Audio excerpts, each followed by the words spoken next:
Assalamualaikum warahmatullahi wabarakatuh. Ini adalah lantai 1 Musalla Dayah Pondok Pesantren Darul Usta Labuan Haji Barat, Desa Ujung Padang, Aceh Selatan. Lagi istirahat.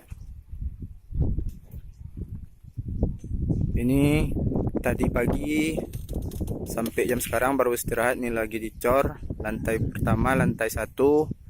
Mohon kepada kaum muslimin dan muslimat bantuannya seikhlas mungkin.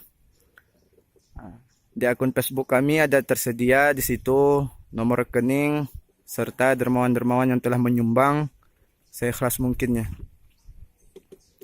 Sekali lagi kepada kaum muslimin dan muslimat, mohon bantuannya seikhlas mungkin untuk amal akhirat dalam pembangunan Dayah Pondok Pesantren Darul Ustaz lantai 1 Musalla, tempat berjamaahnya santriwan dan santriwati pelajar Pondok Pesantren Dayah Darul Usta.